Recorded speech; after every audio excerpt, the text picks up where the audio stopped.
Good morning, Dr. Llano. How are you doing today? I'm good. How are you, Professor? I'm doing well. Do you mind telling us a little bit about yourself? Yeah, I'm not sure what you're looking for, but I'll just tell you the basic stuff. My name is Steve Llano. I'm a associate professor of rhetoric at St. John's University here in New York City.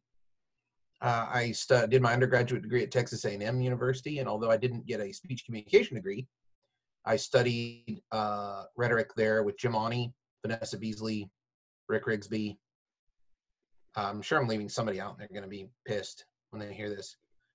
It was a good time. And then I worked for a long time, and then years later I went and got a master's degree from Syracuse University, where I worked with Kendall Phillips, James Janak, Michelle Holling.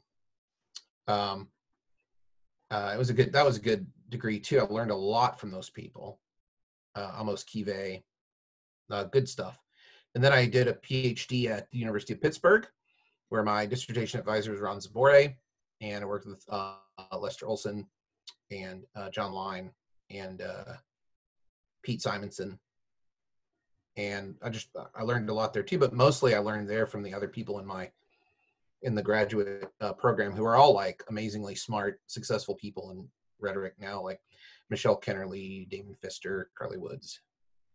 Yeah, those are some big names now. Absolutely. Yeah. These were all of like the people I really learned from when I was there. I'm like totally lucky to have studied with those people. And I say studied with those people, like we studied together, but I did learn from them. Yeah, that's one of the advantages of graduate schools. I feel like you learn as much from your cohort of people that you are with as the faculty you learn from. I think of the faculty as sort of setting the agenda, and then the people you study with as sort of your learning community, right? Oh yeah, for sure. Yeah. And we met, one of the ways we met, right, was through coming up from debate. That's right. Well, we met at the Amsterdam conference, and then you revealed that you were the reviewer of my paper that I thought was better than it was. I mean, it was a fine paper. But, yeah, and we knew each other in the British parliamentary debate community, but one of the interesting of themes that's coming up through these discussions that I'm having, at least in the Americans that I talk to, is there is a strong debate element of the stories of people. How do you come to argumentation? Which I guess is what I want to know. Is, I guess I'm sort of previewing the answer. How did you come to study argumentation? What brought you to argument? Sure. I went to high school in Texas, Crowley High School, just south of Fort Worth in Crowley, Texas. And that's where I graduated high school from. When I started high school, all my friends were in the band, and I thought I would be in the band. But I didn't really like the band. It was all about being like outside, marching around in the heat. And trying to be coordinated enough to play an instrument. That wasn't for me. So I wanted to quit the band. And my mother said, well, you have to have a club. Yeah, you can't just quit unless you have something else. So I said, oh, geez. So I kind of poked around, and then I met a teacher, Pat Sawyer, who was like, well, maybe you should take my debate class. I think you would be a good debater. And I said, okay, great. And so I was just one of many people who benefited from one of the craziest experiments in educational history globally, which is let's throw huge amounts of public school money at this idea of giving teenagers the opportunity to argue about politics, like hardcore political issues with each other, or hardcore philosophical issues with each other. And no other country in the world spends as much as we do on the idea of like 13 to 17-year-old debate about public policy in a very formal way. No other country in the world does that. So that grand experiment in public policy literacy, I guess we could call it, it benefits a lot of people. A lot of people benefited from it in ways that we won't ever know. But the number one track is that you have all these scholars who study argumentation now, who did high school debate. And then from high school debate, you go to college debate. I didn't really debate in college. I went to Texas A&M, and the faculty there were very anti-debate, except for Jim Awney. But like Kurt Ritter and Charlie Conrad, very, very, very anti-debate. Some of the things that they wrote in emails was crazy. about how anti-debate they were. And they have reasons for it. I mean, they're wrong, but there's a better way to be anti-debate. I do that on my blog pretty well. But you can, what they were saying was just ridiculous, in my opinion. What were they saying? They said it will, it reduces your vocabulary. It harms your ability to critical think. It wastes your time when you should be doing more important kinds of things. Like reading and studying and stuff like that. I just feel that maybe they got burned because they both had debate backgrounds. Yeah.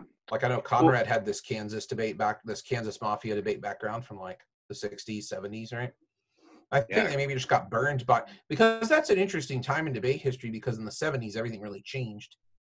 Kind of like the Larry Tribe shift to like very flogo-centric, very fast. The disad became the model for every argument. You no longer had arguments like PMGs, like plan, meet, goal, or justification arguments, all gone. And I think a steady diet of that stuff. And then in like 3 or 4 years, in like 1974, 76, the NDT championship coach stands up and says, we're always going to win because we can be faster than you. We can be as fast as the judge and faster than you. And that's all you need to do to win. And that set the next 30 years of what policy debate looked like. Right. You see the emergence in that time period. For our listeners, you see the emergence in competitive debate of a number of norms come to be, right? You see the codification of something called prep time, which allowed for people to speak faster. Yep. You see the emergence of something called cross-examination time, which debaters use for more prep time, right? And that's people right. started to speak faster. And I think that's really interesting. So I'm interested in something you said that you pointed out. You have one of the areas that I really think is interesting is you have your own podcast, which you disseminate a lot of your own views on debate and meta argumentation theory, in which you said you are anti-debate. Can you unpack that a little bit more? About the podcast, you broke up a little bit there. Sorry. Yeah, as you said that you identify as anti-debate, which I would characterize broadly as a meta argumentation theory in which you're assessing what is good versus bad argument. Can you unpack that a little bit more? Well, I think that one of the things that I also distinguish debate from argumentation. That's something we do very well in the scholarship. I think debate is worth its own study. Argumentation is its own thing, and debate is its own thing. I think they're separate enough to where combining them together seems like you're leaving out a lot of interesting stuff. But I guess the way I would say anti-debate is, I often say that just to make fun of my critics. I'm not anti-debate. I'm anti the way that we think about debate. And we think about debate as something one does in a competitive tournament. And that's about the limit of it. And that doing it in a competitive weekend tournament is going to somehow be pedagogical and somehow expand into kind of a global approach to how one would debate, or even how one would think about politics, which I think is even more bizarre. I think that if you're going to study debate, you have to study it. I'm a big believer in the Chaim Perlman Ulbricht Stidicka book. I think that's the best debate and argument book ever written. What book is that for those? I think it's just New Rhetoric, the treatise on argumentation. I can't say it in French, but people on my podcast do, and it embarrasses me. But the Perlman Ulbricht Stidicka book is just head and shoulders above any other argumentation book out there, I think. It's just this comprehensive kind of inductive approach to it. And what I mean by that is they just to boil it down in incredibly simple terms, you have to take seriously what people are doing every day when they're engaging in argument and debate in order to understand how to study and how to make comments on argumentation and debate. So I think the problem with contemporary debate practices intercollegiately in high school is that they teach people to not take everyday audiences seriously. They say, oh no, they won't understand it. They're not smart enough.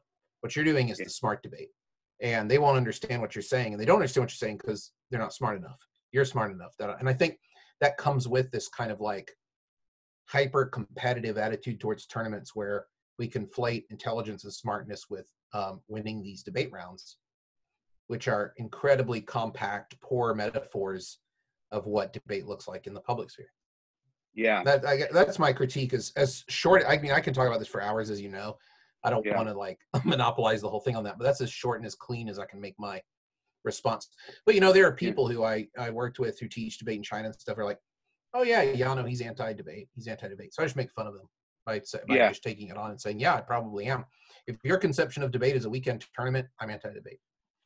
No, and I think you make a really important argument that historicizes what we understand as debate as unique as a particular moment in history. Because if you go back to the 1920s, the 1910s, debate used to be understood as a public event, as an exercise in public reason, where we didn't sever commitments from convictions. And largely the tournament, as we understand it, is a product of people trying to fit in as many rounds due to a number of constraints. And it's just a historical accident. And that we sort of now think of that as the debate should be understood just as contingency. Yeah, no, I think that's right. I think, I mean, a lot of it is political in the sense that you can map the rise of intercollegiate debate along the shift in American colleges from intramural sports to intercollegiate athletics. Mm-hmm. So from like Reconstruction, like 1870s, 1880s on, you find it is so much higher now that we have intercollegiate sports. What else can we make like this? What other wells can we tap into to make more of this? And debate was an obvious one because generally you just had an intramural debate and you didn't really have much beyond the literary society. So it's just the students of Yale debating each other. But what would happen if Yale and Harvard agree to have a contest every year? And then other universities get into it. And so there's a bit of a university PR angle there and a bit of a narrowing of thinking about it. But there were people like Howard Woodward, who was a debate coach in the 1920s, whose students wanted to debate, would socialism be good for the US? And he's like, I don't think we can get fair judges for that. I think it's too biased a topic. But he said, but because the students could learn something about it, I felt like we could have debate without judges and just let the audience see it and just not have a vote, because the audience would be too biased. So that's a really interesting approach that mirrors some of what happens today in intercollegiate debate. I don't care about the judges. This is my advocacy. I'm going to rap. I'm going to read poetry. I'm going to dance, whatever. Performance debate. There's a bit of that there. But then there's also this intense focus on what's good for the students in terms of a pedagogical activity. Yeah. And that might be where that's where we're lacking, I think. I think the performance debate has a lot of advantages to it. I like it. I think it's a positive thing. But there's also this kind of like lack of a pedagogical angle on it. Yeah, no, I think children learning, as the great George W. Bush, the former president, said, is our children learning? I think it's a good question. Well, so I want to sort of bring this back a step of abstraction, because I think this is an interesting conversation. But more broadly, you created this distinction between argumentation and debate, whereas I would see debate as a subsection of argumentation, one that's incredibly designed as an attempt to study it in a, well, I disagree with Gordon that it is not a laboratory. I think it very much is a laboratory. What does the study of argumentation offer society? Yeah, let's start with this laboratory metaphor. I'd like to start there and kind of work from that. So I think in many ways, debate is a laboratory. It has to be, because if you think about a chemistry lab where the philosophy is students have to work with dangerous and caustic chemicals in order to understand how chemistry works. We have to have reactions. Yeah. And that's dangerous. That's why in chemistry labs across the country, in high schools and colleges, there are emergency eye wash stations, first aid kits, burn treatment kits, because this stuff you're playing with the real thing.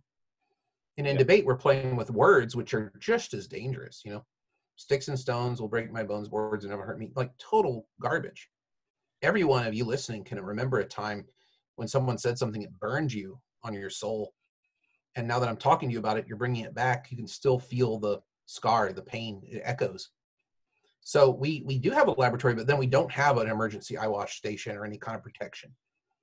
But we're dealing with the real thing. When we talk about public policy and people's lives and war and violence and the legal status of different kinds of people around the world, we're playing with the real thing, and it's as dangerous as playing with these chemicals. It really does impact people's minds and feelings and hearts and things like that. So it's very, very, when you say it's a laboratory, it's very, very real world in the sense that in order to learn how to do this, we have to practice with the real thing. But since no one is putting forward something that they think should change right now, like an advocacy from their personal life, they're assigned the topic and they're assigned the side. It makes it a little bit more meta. Just like how in chemistry lab, you might not really care about how sulfur interacts with da-da-da, but you learn something from that interaction so that in the future, when you're trying to solve an actual problem, you remember those experiments, you remember how those things interact. So that's the way I would talk about the laboratory model. I think it's as realistic and more dangerous than a chemistry lab. And I think we probably should think and talk about how to protect people's identities and thoughts and things like that from the caustic nature of what people say. Because if you do tell people it's a lab, they're going to take a lot of liberties with their words and hurt a lot of people. We see that. It happens all the time. And it just yesterday over the weekend, the Canadian Nationals, this happened and it sparked they're having in the Canadian Debate Association, they're having a huge discussion about what debate means and who debate is for, based on some pretty horrific comments from an opening team that won, but they said some pretty horrible stuff in their case, or made some pretty horrible gestures in their case, and that's what they're discussing. It's the perception of that. So that's one thing. I would say that the separation of debate and argument is important, because argument is not necessarily for a separate audience. It's you and your interlocutor trying to work something out. A debate is you and an interlocutor working something out for a third party, for a decision maker, for an audience. And that's the important thing that I think differs there. I think you can create an argument for an audience, like you can write an essay and publish it, and you're making an argument for an audience there. But the audience also can be your opponent as they read it. And so that's a different kind of operation than, well, I have an opponent here co-creating a text for me. And that's why I find the study of debate more interesting, is it brings in this kind of like third term, this third person who doesn't really exist. Because there's the audience, there's you and your opponent. And what'll come out of the interaction of all three is some position that no one said, but it was said, or some idea that was brought up but wasn't brought up through that triangulation.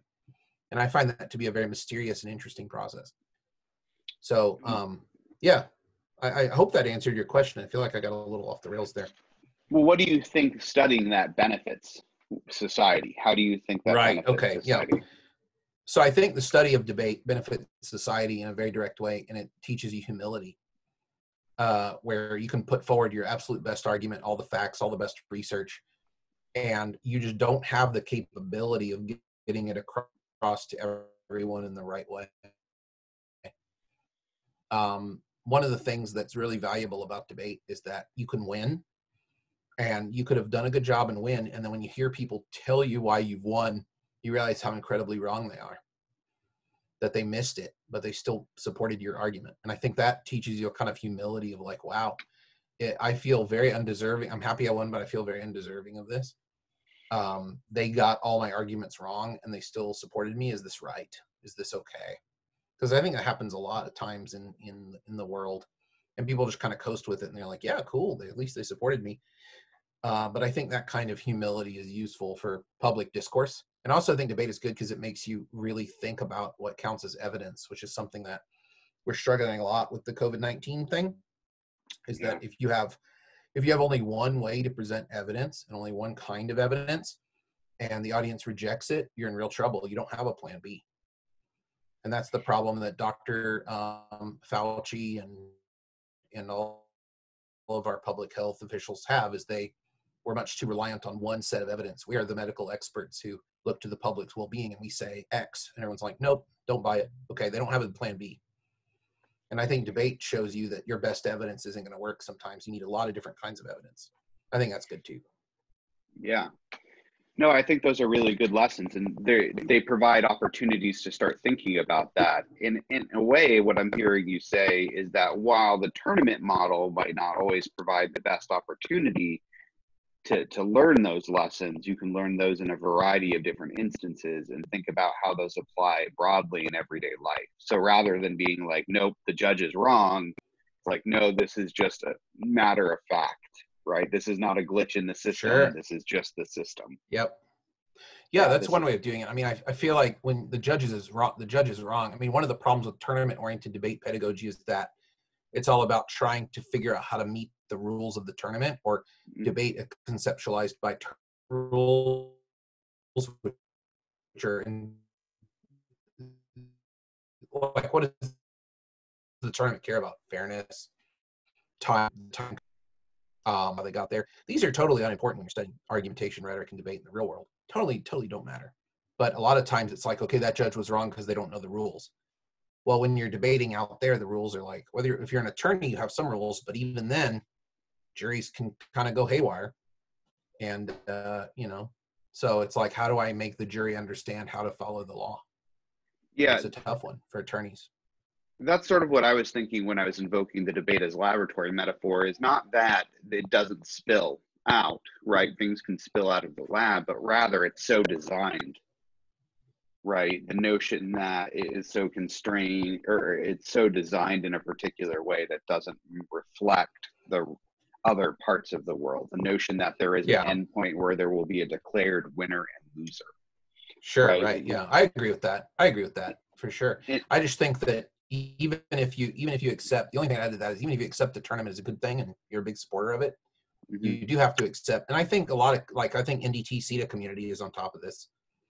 From what I see, I mean, I'm not a member of that community, but from what I see, they're kind of getting there, which is the idea that, like, even if this is a constrained laboratory, it doesn't mean you can just say anything you want. There are actual real impacts in here, and you're hurting people, and you're wiping away subject positions, and you're eliminating people's agency. And this kind of stuff is handled okay there because there's a structural way to handle it.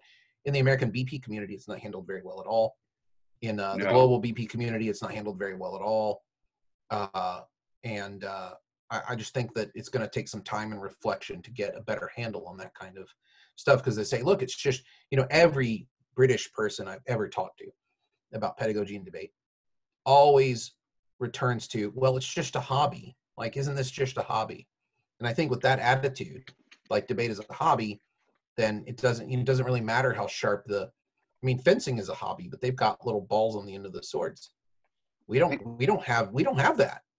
We got swords, man. Like, so anyway. Just to be clear for the listeners who are unaware, what Dr. Llano is talking about are different formats of debate that exist all over the world and in the country. So while the United States might have a specific format that is really interested in policy, there are something called BP that exists, all over the world and in the United States specifically. And so what you're contending with is US attitudes versus global attitudes towards this particular format of debate, which is compounded by, in the United States, you might have professional coaches, whereas globally there are student clubs, which has its own cultural impacts on what counts as an argument, and you have different traditions, all which have these different implications on how they interact. So to me, this sort of brings up the question then, is what do you call your approach to argumentation here then? Yeah, I think, I'm not sure. I would say pedagogical. So I'm interested in, broadly, my research as a scholar and my approach as a professor is, I'm interested in thinking about argumentation and debate from the perspective of pedagogy. What pedagogy is the study of teaching and learning. What does it mean to be a teacher? What does it mean to be a student? All that. And there are lots of interesting things to read about that in a very broad and general way. And then there's very specific texts for different fields, like how to be a math teacher versus what are the politics of teaching, or how do we teach science in a critical and ethical way, or how do we teach history in an ethical way, how do we teach science in a critical and effective way. And so there's tons of this stuff to read at every level. My interest is historical mostly right now. I'm very interested in how the Romans taught people how to argue and speak. So for about a year now, I've just been reading everything I can find about this, because I also think that the Roman education system is an interesting one, because they kind of kept things going from the transition from the Republic to the Empire. Things kind of stayed the same pretty much. Like, there weren't a lot of speech restrictions, and schools kind of kept acting as if people couldn't go and advocate in the courts and advocate like in that Roman way, and it might not have changed that much. So it was kind of interesting to me to think about American politics and how everyone is saying, oh, that we have a rise of fascism, with the rise of empire, and that's all something we can debate on another podcast or something. But the important thing is like, freedom of speech and freedom of debate and freedom of argument isn't necessarily a metric of whether or not you've moved from republic to empire. And that's kind of where I am now. I think that's kind of an interesting insight, because all that could still exist. And you have Tiberius, you don't have the Senate, you have Tiberius, right? So that's really fascinating to me, is that they're still teaching this stuff. And maybe it's because it's in a classroom and in a school, it's considered politically inert. So like when we're in debate and we're saying, look, we're making the arguments that change the world, we're advocating for the oppressed people. Maybe it's like in a container where, you can do all of that because it has absolutely no, this is your laboratory thing again, right?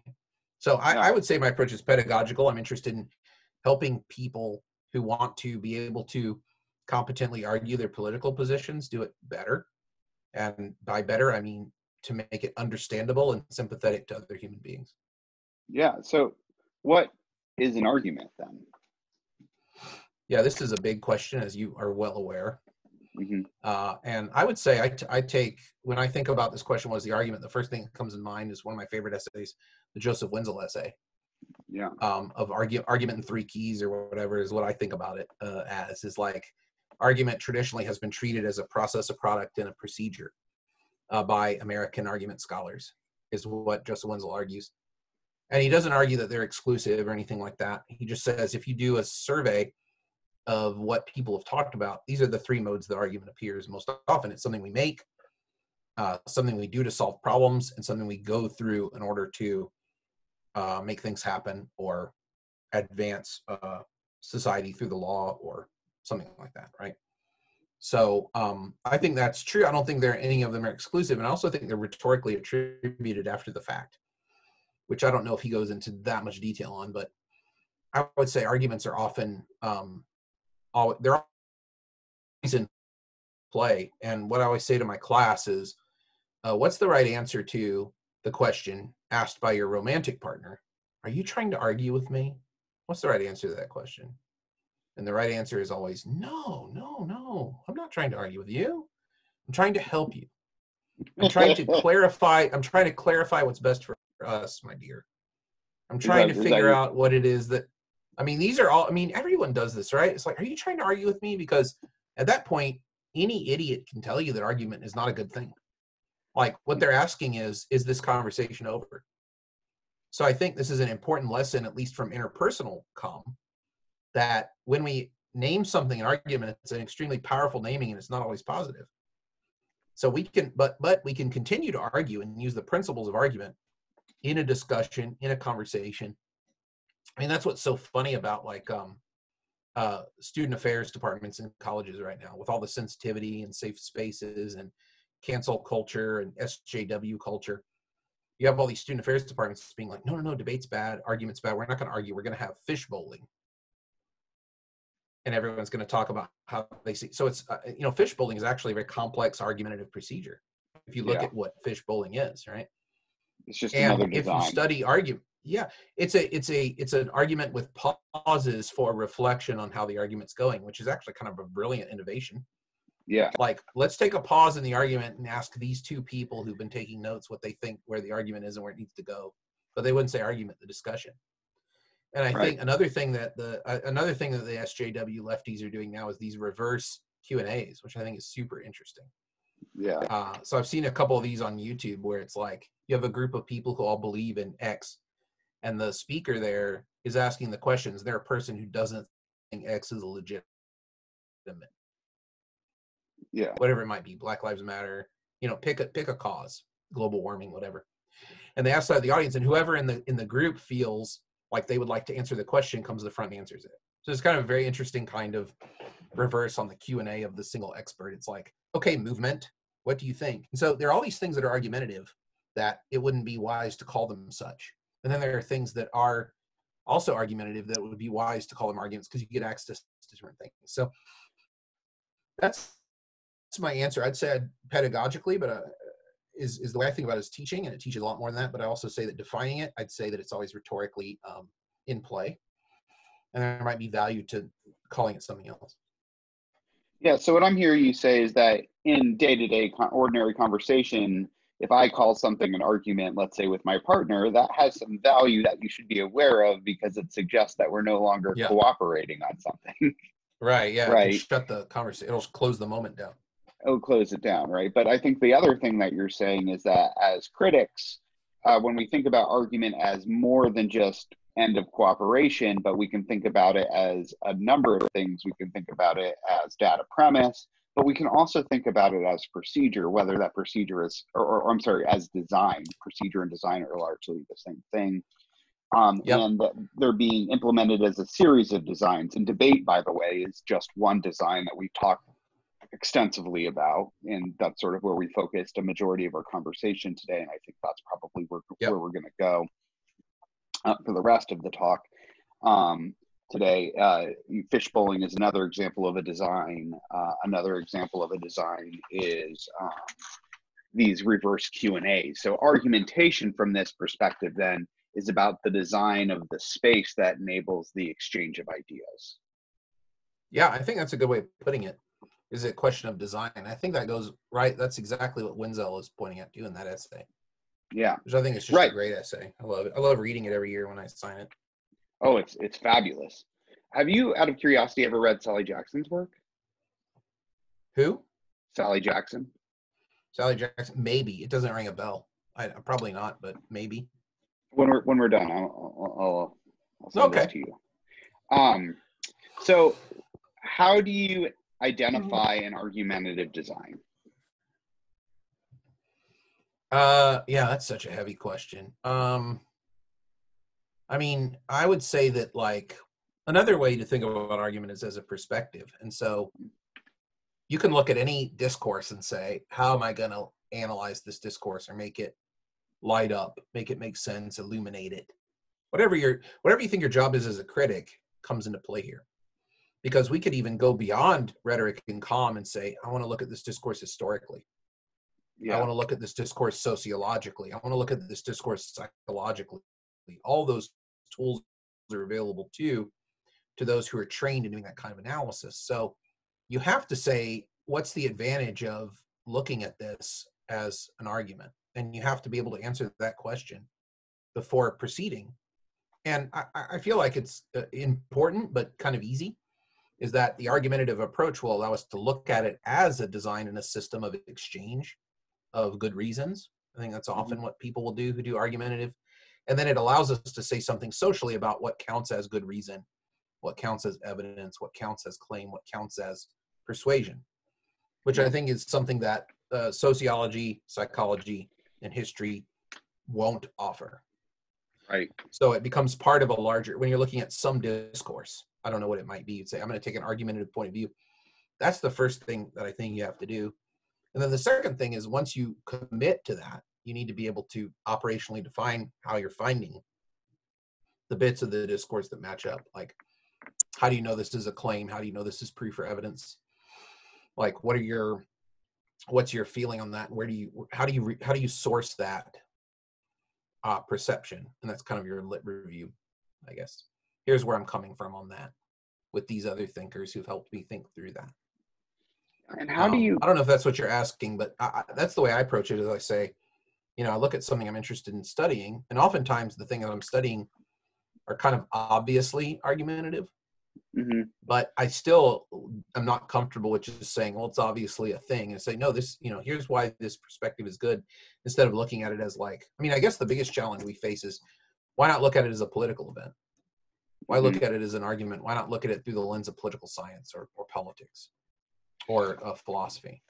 And I think those challenges can be answered because we look particularly at the inductive construction of the discourse in question.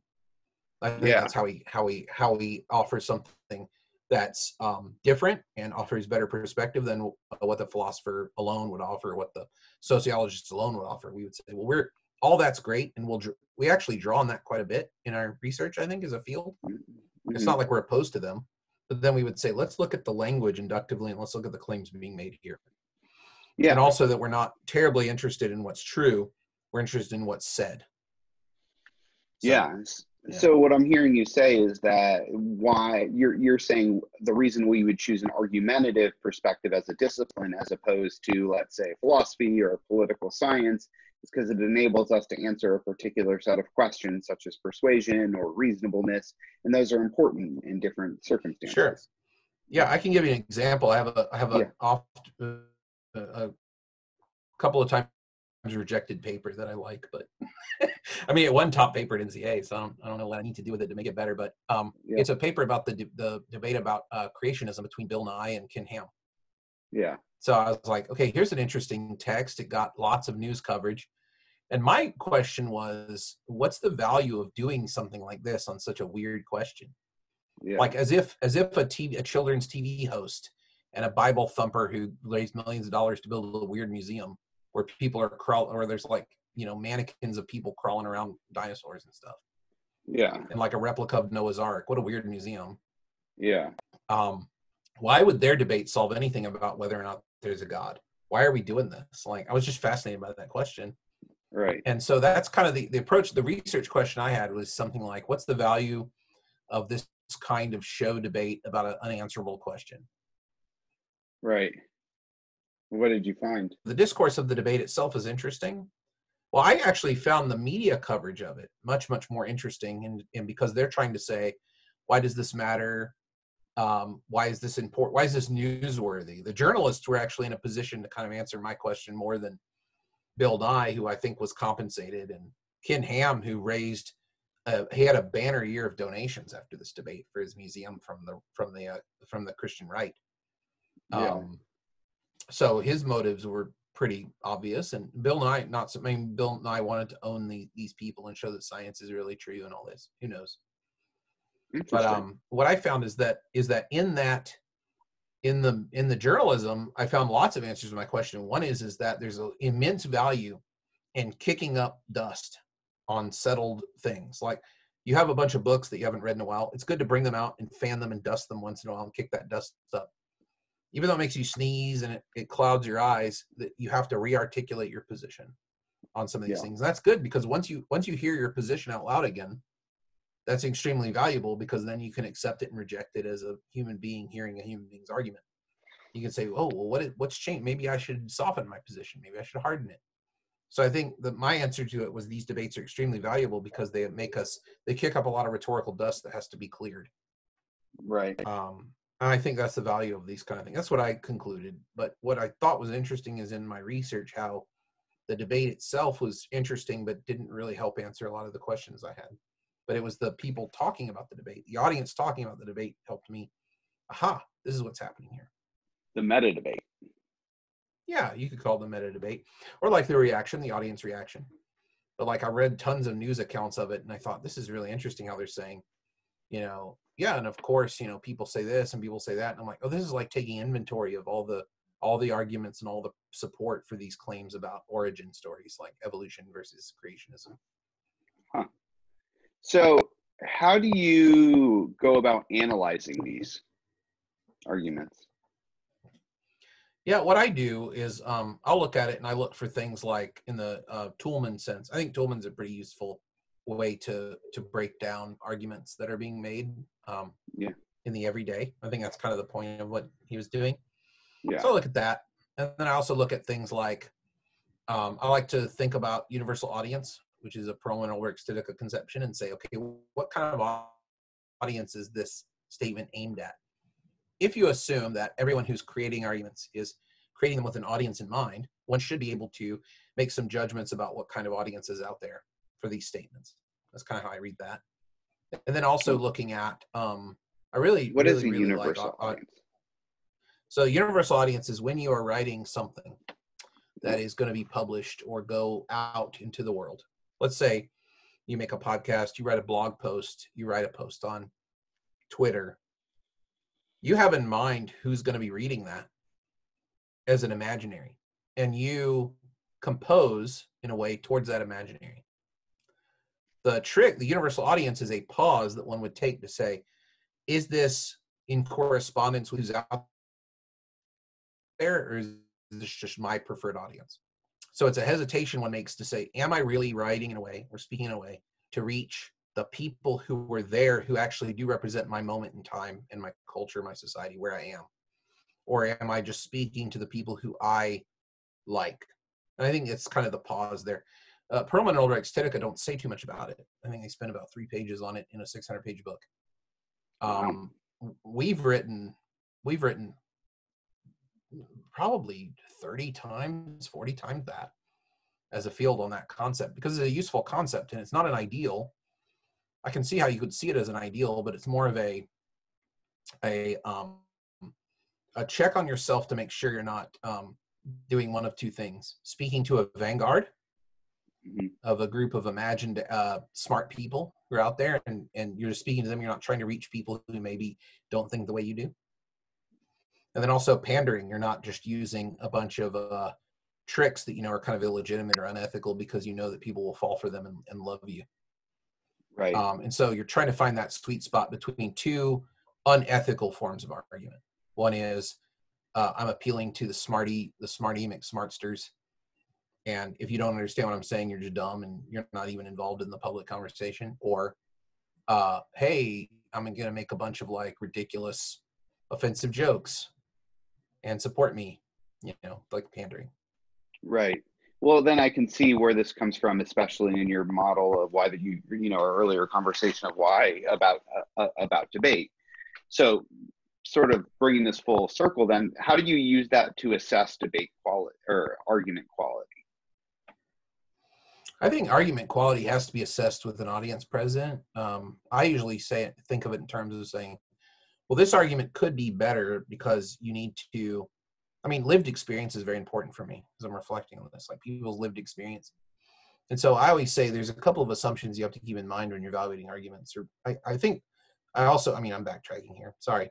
Let me try to say this more cleanly. First assumption: every position that an audience member has is legitimate, in the sense not that it's right, but that it's their right to have it as a human mind that can process information and draw conclusions that will lead to political action, i.e., they're living a life based on their best judgments of what they have experienced. If you don't accept that legitimacy, there's no point in arguing, because they can't change their mind. They're automatons, they're robots, they're computers, or they're just, the scum of the earth, whatever you see on, you can go to any social media and find all this kind of anti-rhetorical, anti-argumentative discourse.